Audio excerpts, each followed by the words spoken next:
So now that we've done all of that, the final two steps I want to go over are a subtle radial blur effect and the curve layer. With radial blur, you can actually pick the center of where you want the blur to happen. So it'll kind of do exactly what it says. It'll radial blur the entire image.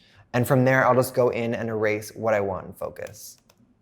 So for the radial blur effect, I'm actually going to select all the layers that we have done already and duplicate them. And then from there, we're going to combine them with Command E. And so that is every layer we just created in one single layer. Now that we have this one layer, we're going to head over to Filter, Blur, and then Radial Blur. Down on the right side, it'll give you a nice range of where the blur center will be. So we want that right in the middle. And we want our amount to actually just be 1 because it can get really intense. So as you can see, we're going to switch off from this layer to our original ones. It's very subtle, but I like it for just blurring the background just a bit, and it works perfectly with these leading lines. But to be sure that Isabella is in complete focus, we're going to zoom in on here and see that the radial blur effect is kind of affecting her as well. Okay, and we're going to go in with our eraser tool, and with a big size brush, go in and just kind of erase anything that we want in focus, but keep it light. Because we don't want to see a complete shift from the radial blur to what's in focus, so we're just do a light touch.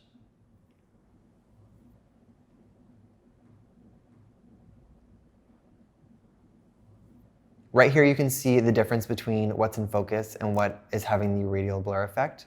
So what we're going to do is make that eraser brush size a little bigger, zoom out, and make sure it's nice and blended. And of course, you could play with the opacity if it's too strong, which I do here and there. But I kind of like it strong on this image.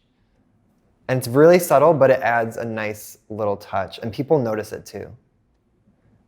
Last thing we're going to do on this image is our curves. So this will play a lot with the tones of the image.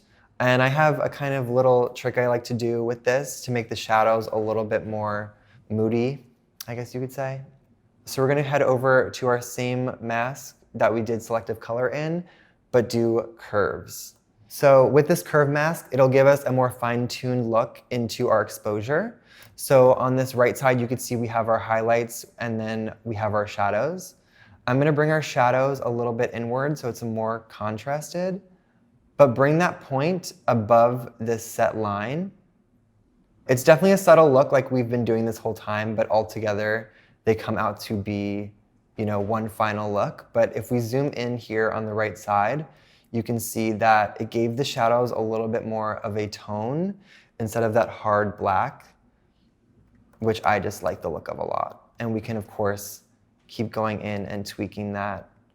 One final thing I'm going to do really quickly is vignette her a little bit more.